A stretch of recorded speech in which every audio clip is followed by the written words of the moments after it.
This is the iPad Pro review episode. I reviewed the iPad Pro, and we're releasing this at embargo time.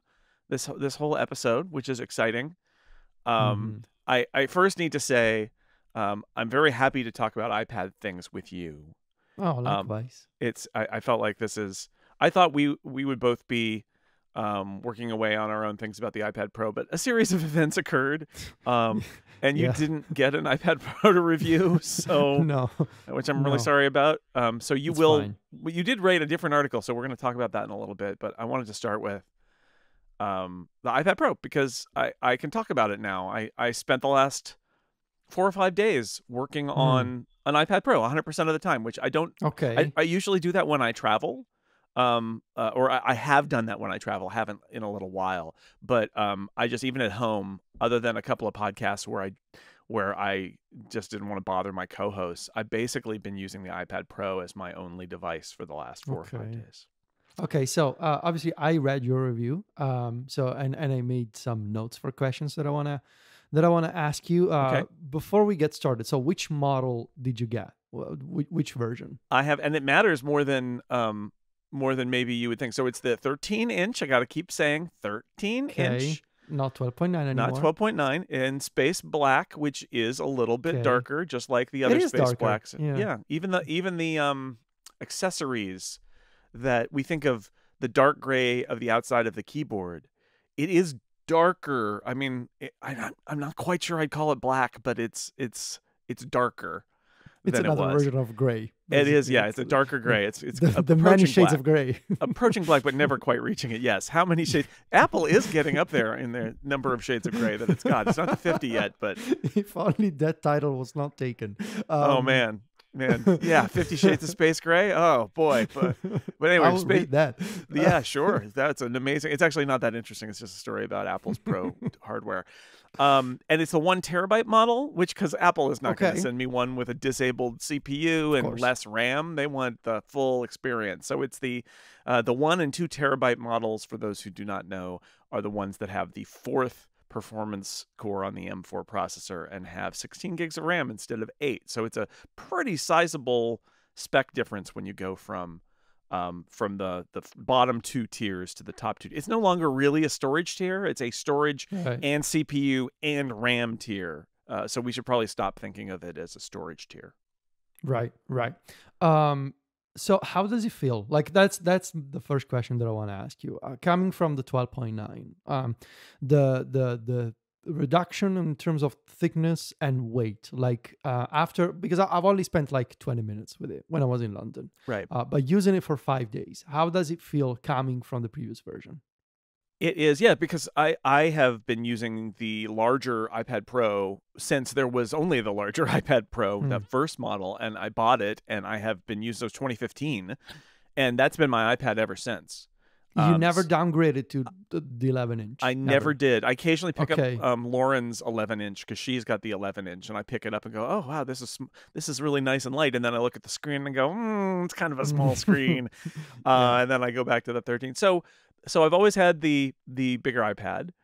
I think the big problem, this is my theory, I think the big problem with the larger iPad is that it's not just the weight, it's the fact that the weight is spread across so much more surface area that by the time you get to the far end, you're actually getting kind of a lever effect where the weight is so far out that it's pulling your hand down. It makes it feel, and plus it's a little bit ungainly. It's like just hard to, it's just, there's more of it, and it's more to move around, and it's a little bit more clumsy in those ways. And obviously this hasn't changed those dimensions at all, but I will say it is lighter. I think lighter is the thing that matters. I think it's really funny that Apple talks about the thinness. I actually asked them in one of my briefings, I said, are you really solving for thinness? Because it seems like lightness is the more important thing when it comes to this product. And their response was very typical Apple. It was, we are solving for thinness and lightness. I'm like, okay, right, yeah, you can do everything. Okay, fine. But so the thinness, I mean, it's noticeable. And although I would say I usually use this thing in a case, it's either in the Magic Keyboard or it's in the Smart Folio. Which you also got. Which I got in black. Okay. That one's actually just black. Because they didn't want to give me denim, a very exciting, not exciting blue. My current one I got the orange Smart Folio. I'm going to really miss Mm. that if I have to give that one up because the orange is That so was a good nice. color. I had one Really of good those. It was a color. good color. Yeah. So I I like the thinness fine, but it isn't as apparent. Even, it is thinner than the old one in the folio, but it makes it feel less thin to do that. I have to admit, I did take off the folio sometimes Hmm. and just use it completely with uncovered, completely naked. It was Hmm. naked. And 50 Shades of Space Gray again. There's a lot of nudity going on here. It is amazing, right? It's amazing that it's that thin, but even then I would argue that the thinness doesn't really matter. Like, I'm never pinching my fingers together and going, "Oh, I wish my fingers were closer together with the iPad in between." Right. I right? I never So it's the weight. And the weight is, I mean, on that large one, it's more than a quarter of a pound. It's an enormous difference in weight for something that was already fairly light. And that to me is where it makes the difference. Is every time I pick it up, it's just a little bit lighter. It's a little bit less difficult to move around. Okay. And it means that when you put it in the Magic Keyboard, you get something that's basically the weight of a MacBook Air, which is, I think, what they should have been shooting for all along. Okay. Okay. So, would you say that compared to the previous one, it's more usable, like as a one-handed tablet, compared to the previous gen, or still like because it's so large, like it's still you know, kind of awkward to I mean, hold. more usable and less awkward, but like it's a Mm. continuum, right? I don't think that I would say, oh, it solved the awkwardness problem. It's still a very large screen, but the screen is so beautiful. I mean, really, that's the trade-off, and it's been the trade-off all along, is that smaller model feels so good to hold, but it's a much smaller screen than the big model, and I really do enjoy having the screen. I think we'll talk about the Magic Keyboard in a little bit, I think, but Yeah. one of the things that I was reminded of when I was in New York is that I don't like typing on the 11-inch Magic Keyboard. I just think It's a little too cramped. Yeah. I think it's too cramped. So one of the things that would drive me toward the 13 is that I do use the Magic Keyboard, and I love the 13-inch Magic Keyboard size, and it feels very much like a MacBook Air. And the 11 just is a little too compact for me. It just my fingers don't feel comfortable on it. But I would say, yeah, I mean, anytime you make it lighter and thinner, it's going to be less awkward. And so I would say, it's better. It's better. But it doesn't. I can't say it just solves the problem where you don't have to worry Mm. about it and you can just use a 13-inch iPad Pro and it's fine. It's still, I mean, it's still big, but the lighter it gets, it's why I keep coming back to lighter. I don't actually care that it's thin. I do care a lot that it's light because that really makes a difference. Right, right. And it's not like suddenly became an iPad mini that it's so comfortable to hold that it feels like a small tablet because you're still holding a 13-inch display after Right. all. So, It is. I mean, holding it without any case on it at all, it really is amazing because it does. You do start to get that feeling that you can almost see Apple's vision for it as a just a sheet of glass, an intelligent mm, sheet of glass. It is starting to really reach that point where when you're holding it and it's thin and it's light and it's this huge screen that you start to think, I'm just holding a screen. Like there's mhm. nothing. Where's the computer here? It's really kind of amazing. But in real life, it's in a case, and it's yeah, and it's better. It's less awkward, but still a little bit because it's so huge. Right. Speaking of the display, so obviously the big change here is OLED, specifically tandem OLED. So in reading your review, you pointed out, I mean, obviously the colors, the brightness, the true blacks, but you also mentioned that OLED is even noticeable in the iPadOS UI itself. So, like, can you elaborate on this? Like, where did you notice, like, just simply working on your iPad, that the screen was better? Yeah, I had the moments. For me, it was, since I'm a writer, it Hmm. was in text editing, where I had a Okay. text editor which was just black text on a white background, and it feels sharper. And I know that the OLED itself should not be sharper than the old one, Hmm. but I think what's happening is that black text is black. Right. And You're before, actually, yeah, you're getting the better contrast right, between the, yeah. right, because the mini LED backlighting on the 12-inch, 12.9-inch, sorry, but that 12-inch isn't even a thing. Yeah. 12.9-inch, last generation iPad Pro, last two generations, that backlighting scheme was good. It was better than what was on the 11-inch, and it had blooming because it had whatever 2,500 local dimming Yeah. zones. But on OLED, every pixel is its own dimming zone, so it's a pretty dramatic difference.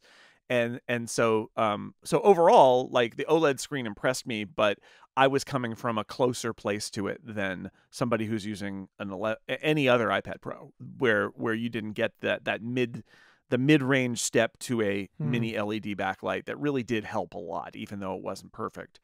But I could still tell, yeah, I just had those moments where I was writing and I was looking at the black text on the screen and thinking, it's different. What is it about that? And that's what it is. It's got to be what it is that the black text is truly black, the white background was, truly white, and that if you do a reversal and you're using something like Ivory in OLED mode, the black background Yeah. is completely black. Although in OLED mode, in Ivory, the way the theme works, the text is gray, which kind of bothers me. I kind of like the complete. I know some people don't like the look, but I kind of enjoy the complete contrast of black on white, where a lot of people, I Same. guess, prefer sort of gray on black or black on gray. I like it. So anyway, that Hmm. and then I've got background pictures that have blacks in them, and they're just black now. Hmm. The contrast ratio difference is so dramatic, and like I said, the dimming zones mean that it was pretty good before on my iPad Pro on the M1 and M2 generation, but it's just you it surprised me. It came at me in surprising moments where I would look at something and think, what am I seeing there? Oh, right. It's got to be that this is another function of Hmm. OLED. And a sci-fi movie or TV show playing on the screen. I watched a few of those. I watched Star Trek. I watched Doctor Who. And whenever you've got a space scene, like, the space is very black and the stars are light, like little white pinpoints, or the lights on the spaceship are little white pinpoints, and you don't have that kind of hazy glow around them like you do on the mini LED version. Very nice. Did you get the glossy version or the nano texture? It's the untextured, the just Okay. pure glass glossy version. I saw the nano texture in New York, and you saw it in London.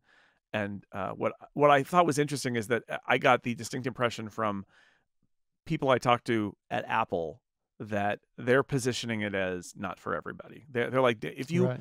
if you don't know you need it, you don't need it, because I think they know that it undercuts what the OLED looks like. You're putting a haze in front of Hmm. that OLED, but what you get is the ability to use in bright sunlight. So I think their vision is for it to be for, like, cinematographers and editors and photographers who are out in the field in bright sunlight and just Hmm. can't work without it. But mine was just regular, and I used it in my house and in my backyard and on a trip. Actually, one of the things that was nice was I was traveling this weekend, which was really lousy in the sense that I had a Monday embargo and I was visiting, we were visiting our kids up in Oregon, and I didn't love the fact that I had a very limited amount of time to write this review, and I had to travel at the same time. So I warned my family. I was like, I'm gonna have to do some iPad things, and they went off and did something on Saturday afternoon, and I worked at an outdoor beer garden, actually. Nice. And yeah, it was warm. I was sitting outside and using the Magic Keyboard and writing. And then later, I also did a podcast, and and I recorded that in the hotel, basically.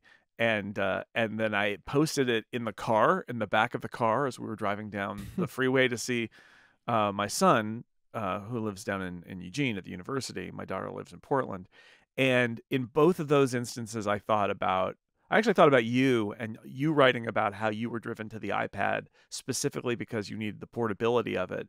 And so this trip to Oregon this weekend actually proved to be a good time. I wouldn't have chosen it for personal reasons, but it was actually a really great time to focus on using the iPad, because the thing that the iPad does so well is that mobility, that I was able to travel. I didn't travel with a laptop. I just brought the iPad. I was able to write thousands of words. I was able to work outside at that place and in the back of the car, upload a podcast to the internet using 5G. And it all just was pleasant. It was really nice. And Yeah. it's a very, like, even more than a laptop, it is just a very, very capable device. iPads in general, right? Not this one in particular, but iPads in general, this is one of the great things about them, is that it can do all of these different things. We can watch a movie on it and I can hold it in one hand, but I can also snap it into that case. And it's a 5G laptop that I can use at a, outside at a beer garden or in the back of a car to post something to the internet. Yeah. Um, what about battery life? So we had the new bright display. It's Right. thinner. The battery is technically smaller than before, but is it the same as before, basically? I wonder. I think it's fine. It seems to be the same. They seem to have continued to solve for 10 hours as their goal. Mm-hmm. I used it most of the day on Saturday on a single charge, and I got back and I was still at like 40%. Mm. So it wasn't even close. But I wonder, like, what do you think about this? They clearly traded off the energy savings in the M4 to slice battery out of it to make it thinner and lighter, rather than being able to claim 15 hours. Do you think they're solving for the right amount of battery power, or do you think that they need to, maybe embrace a little bit more weight in order to get the battery life up a little? It's tricky because ideally I would say, yeah, I want to have more battery life. I don't care because I'm mostly going to use this in a Magic Keyboard. And so it doesn't necessarily matter. But then for those times when you do want to use it as a tablet, imagine if it was thicker and heavier. Like, I do think that, like you mentioned, like solving for lightness more than thickness is more important in the long run. And especially if you have these large tablets and maybe down the road, even a larger tablet, if they ever do one, Mm-hmm. I do think that they need to prioritize making sure that it's comfortable to use when you're not attaching it to a keyboard. So it's difficult, right? Because on the one hand, 10 hours, I mean, you can get laptops that last 15 or more. And so it's not as impressive maybe as it used to be 10 years ago, but actually 14 years ago, I guess, Yeah. at this point. But at the same time, an iPad not getting lighter and not getting thinner, like especially a 13-inch one, I don't know. I don't think their decision is like, of all their decisions with the iPad, the way I see it, maybe this is the least controversial one. Yeah, I while I was writing the article, and you do this too with your reviews, I'm sure. Sometimes you end up talking about it on a podcast, but sometimes you end up sort of having a little argument with yourself as you're writing Yeah. or as you're taking notes. And I went back and forth with myself over the weekend, thinking about the battery life and thinking about the weight. And I think philosophically the product should be, I mean, John Syracuse always talks about the naked robotic core, but I think there's something in there about thinking about what the base product is and realizing that a user has to carry around the base product 100% of the time, whether they use the functionality you've built into it or not, which is a strong argument that you should only build in functionality that really matters to the widest selection of people, as long as there's an alternative. So you can't plug in more RAM, right? Like, there are lots of things you can't plug in or you wouldn't want to. But with battery life, I do feel like 10 hours is enough.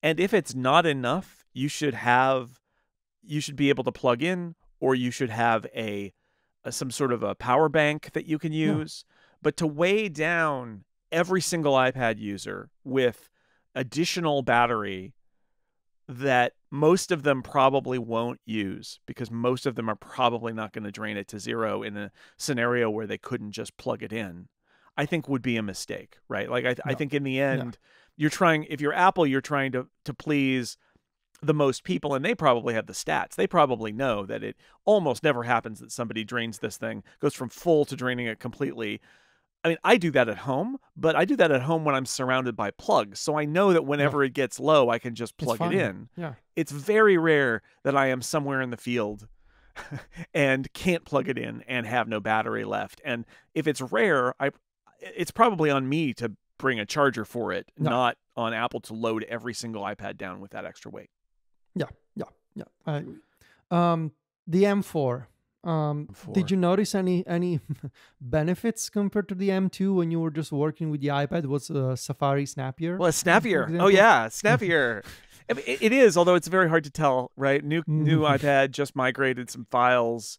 It seemed extremely fast, but it always does. I think maybe I didn't get a lot of chance to do, like, I got a beta of Logic, but I just did not have the time with the turnaround of this to try it out. And I didn't spend a lot of time in something like Final Cut, although I will at some point. I did edit a podcast in Ferrite Recording Studio and do an export from there. And, that export went really fast. I mean, it is, even an M2 is pretty darn fast on iPad OS. So the M4, I feel like beyond your, Final Cut and Logics of the world and maybe Procreate, I did some stuff in Affinity Designer as well, which was fine, and that's a very powerful app. Although fonts, iOS fonts, we'll talk about that later. I had some real font problems that slowed me down for half an hour. Yeah. But I suspect that, and I hope that there will be future versions of iPad OS that leverage the M4 power more, because it's the same old story, which is Apple comes out with an iPad Pro and the chip is so powerful that it's never really going to be tapped by the operating system, or if it is, it's going to be, years before software really can take advantage of it. And my personal iPad Pro is an M1, and I never even was motivated by the M2. It doesn't feel slow in any real way. So yeah, it's more powerful. That's great. I guess my biggest processor sucking app is probably Marvel Snap.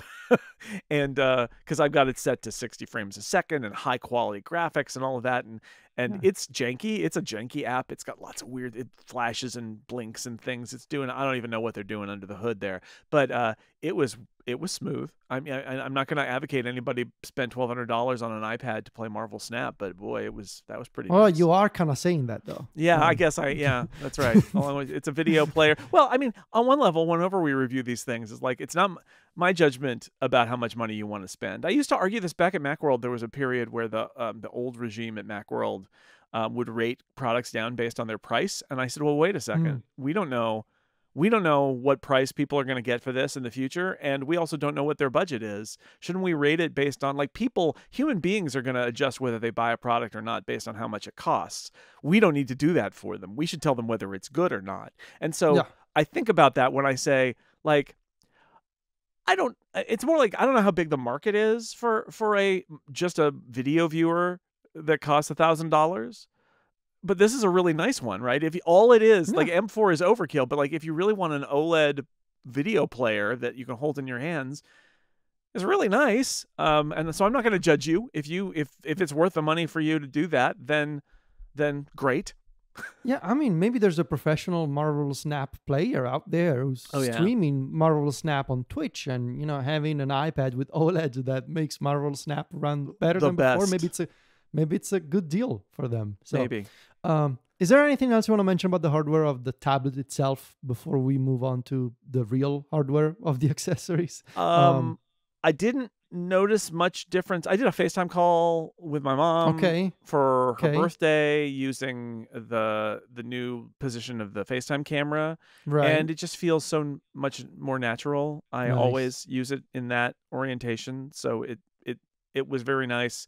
I had a few moments where I had Face ID fail me, and I realized that I tend to hold the iPad with the wrap of the keyboard, or of the Smart Folio up, and Apple totally wants you to have it down so you can have your pencil up. Okay. And that means that the camera's at the bottom.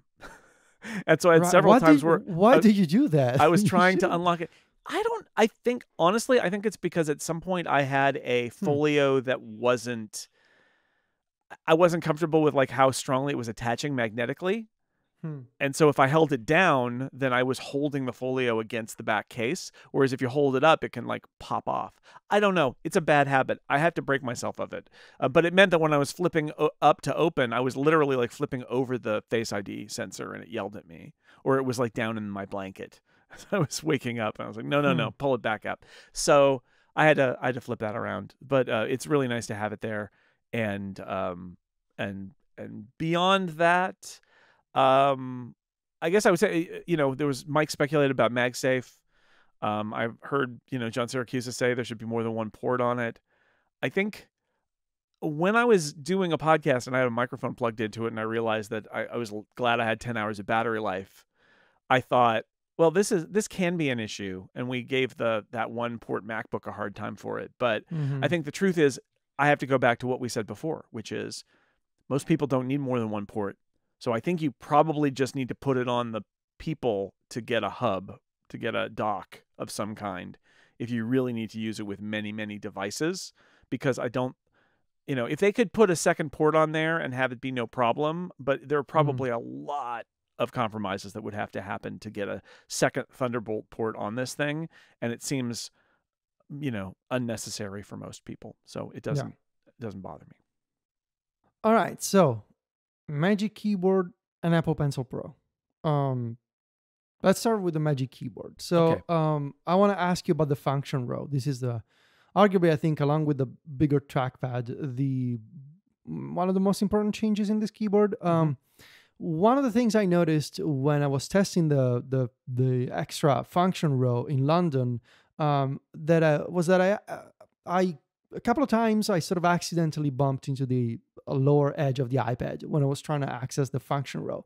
Is that something that also happened to you, or is it something that happens and then you adjust? I think there's probably some adjustment. It never happened to me, and I think maybe Okay. that has something to do with using it. Um, I mean, I don't know about the difference between the 11 and the 13. There's possibly something there. It Mm. also may be the angle that you're pointing it. Maybe the angle that I was using was a little bit more kind of up, because if you angle it lower down, it's going to lower itself down closer. But I never ran into that.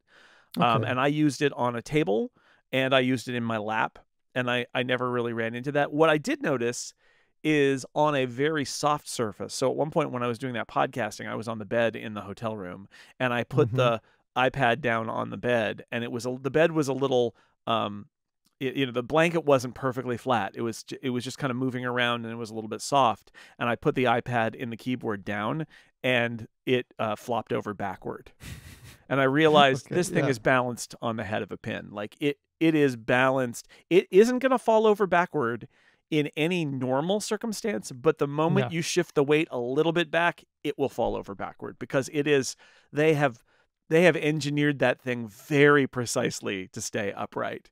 And it will, but it a little bit off and it will just kind of go over. The whole thing will Mm-hmm. just tip backward. But I didn't have a Mm-hmm. problem reaching the function row, and the function row, it's great. I was listening to music and I was like, oh, I don't. Nice. Some of it was artificial, but I'm listening to music. I'm like, I don't like this track. I'm going to go to the next track. And it could be I'm a little gonna bit louder. skip. And that OLED's, it's kind of bright. Let's make it a little bit dimmer. And just being able to do that while I was writing and keeping Yeah. my hands on the keyboard and not having to, reach up and find the right control in order to get it to all work, Mm-hmm. just really nice.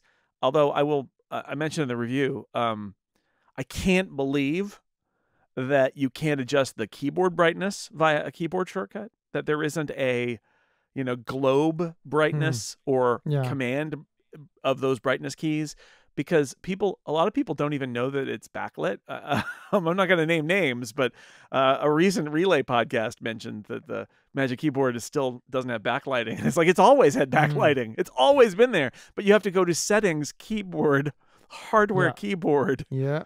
backlighting. It's so dumb. That should be it should be in Control Center, or it should be Should a be keyboard keyboard shortcut. Yeah. shortcut, right? That's the so anyway. But I did use those keys. Some more than others. I didn't really use the dictation key, although it's there. Mm-hmm. Quick lock is not a bad idea, and I did use their expose key, basically, that brings up the individual app view like you're doing Mm-hmm. a swipe up. and I use that a little bit too. But I prefer the trackpad gesture for that. But boy, it's just really nice to adjust the volume and because I've had that on my Mac for like 20 years, keyboard shortcut to Yeah. adjust my music playback without thinking about it, and then to not have that available at all on the iPad was incredibly frustrating. So I'm very It happy, was, and yeah. I didn't really bump into the top of the iPad at all.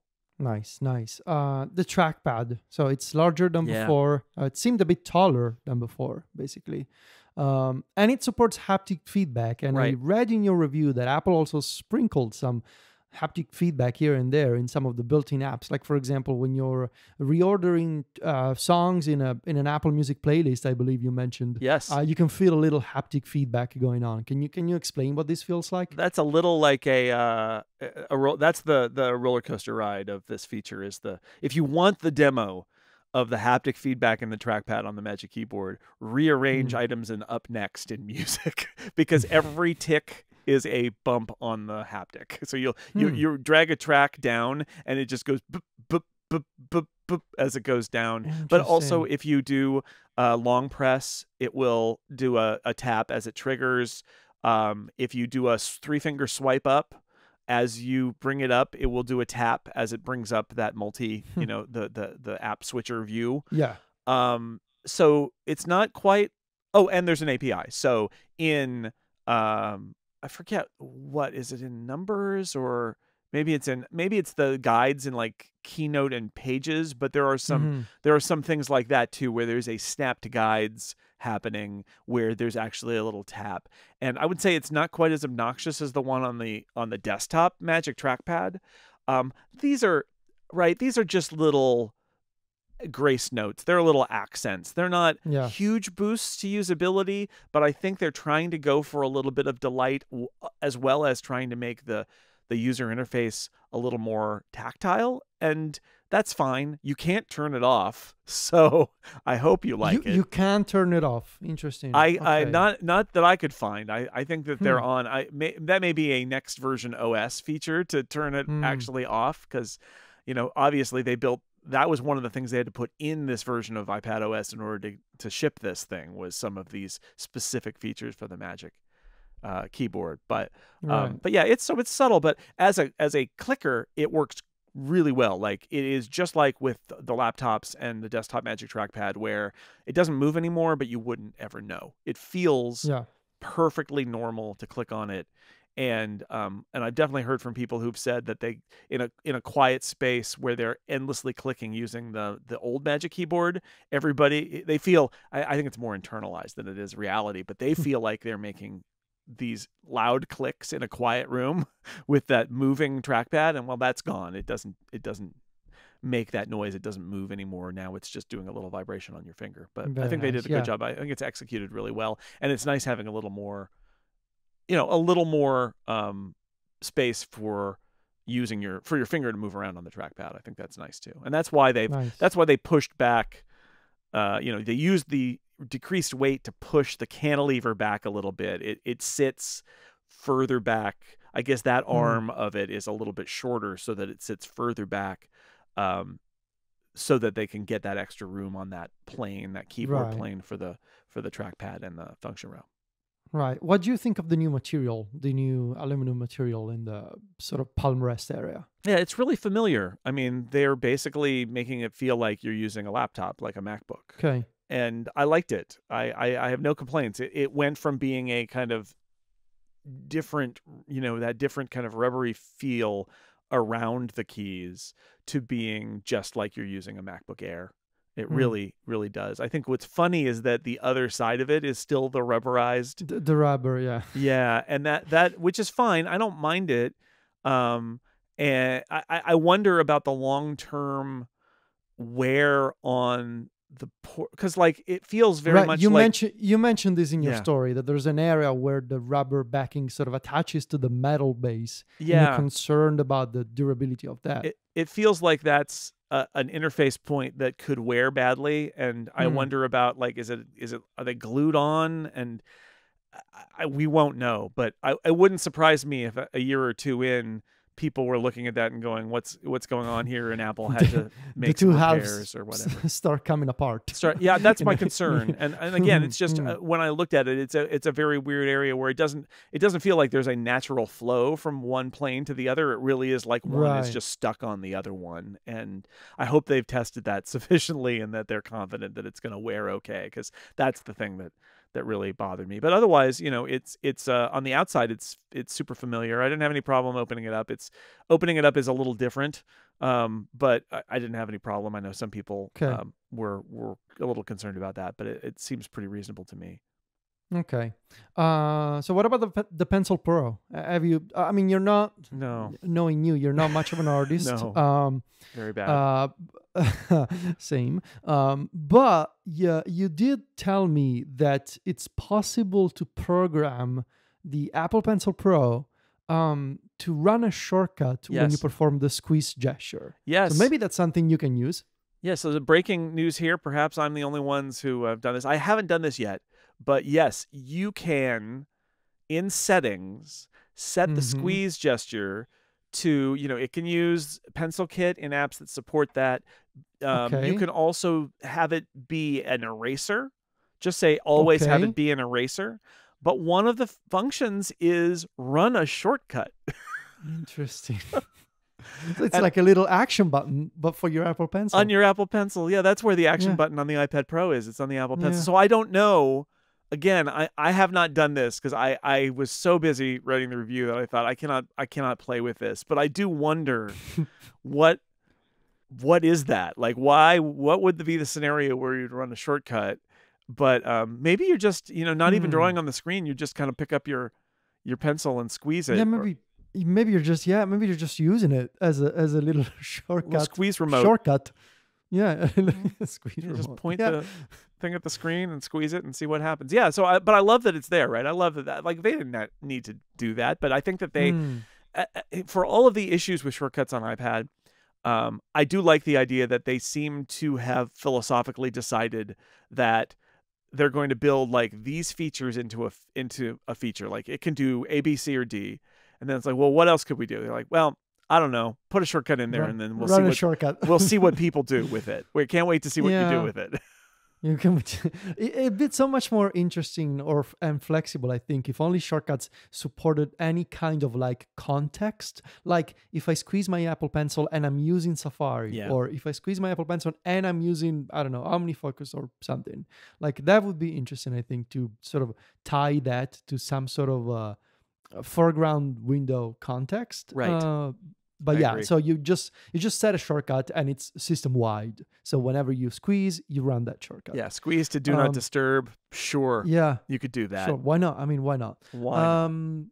So anything else about the pencil that you want to mention? No, I mean, I edited a podcast in Ferrite. It felt very familiar. I think the haptic. Speaking of haptics, I think the haptic is done really well. It just feels sort of natural. I know that they said it's up in the top of the barrel, but it doesn't feel like that. The illusion is pretty solid. I didn't really use barrel roll other than to just draw some things in badly and go, oh yeah, look, it turns. But I'm sure that if you're an artist, having the ability to use non-circular brushes and vary them on the fly is good.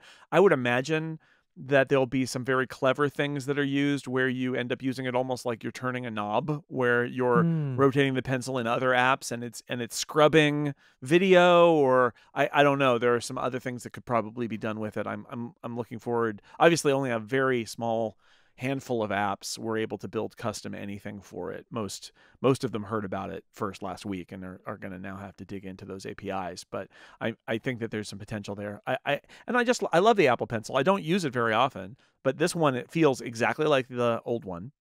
In that it is essentially an interfaceless object. I think Mike and I might have talked about it last week, but I think you could argue in some ways that this is the ideal of Apple design, which is it's just an object. It doesn't feel like a tech object at all. Yeah. It is unrecognizable as a piece of technology other than like a pencil, a non-functional pencil. But it is actually packed with technology and is amazing. Yeah. You close your review with a pretty large section about iPadOS. I do. And the state of iPadOS. I do. So we've been having this conversation over the past few days, and you obviously brought up a bunch of issues that you have run into when you were trying to use your iPad Pro almost exclusively, I guess, over the past 5 days, right? Yeah. What's your sort of takeaway? Looking at this iPad, this brand new iPad Pro, incredible technology, super thin, lighter than before, OLED. 1 month before WWDC, and you're working with this iPad Pro on iPadOS 17. What's sort of your takeaway of this experience? We're in a minute. We're going to talk about your piece, which is answering everybody who asked us all last week. You keep saying the iPad has limitations. What are they? Because I realized, and you realized, that unless you literally have been reading everything we've written and listened to every podcast we've done over the last 5 years, you may have missed it, and we haven't summed it up. So I thank you for writing an article that sums it up. No, and then sure. and then I went and wrote the end of my review, and I was like, oh, I'm sort of summing it up here a little bit. But so before we get to your piece, I'll just say I was struck by how the iPad really has gotten better over the last 5 years. That I have not been pushing the iPad as hard the last few years since COVID, really, and Apple Silicon. So the MacBook Air came out, I got a MacBook Air, and I thought, well, I'll just travel with this. And so I haven't had to push it in all of those other areas. But, some of the apps have progressed. Some of the OS has progressed. A lot of the things that bothered me, before we get maybe a little more negative about all the things that iPad OS does wrong, I will just say I had a moment where I thought I was going to have to pack. I was like, do I need a card reader? How do I get the, and I'm like, oh, no, I can literally attach my audio recorder via the same USB cable to the iPad, and it will see it as an SD card. It'll see it as a storage device, and I can copy that file over. And I can download the Zoom now supports a recording with all the individual tracks separate up in the cloud, which it didn't used to do, which is a great way to do a backup of a podcast. And I can download those files individually. And in the last few years, there's a download manager in Safari, and that file goes into the Files app. And then I was able to very easily import those into Ferrite and edit my project.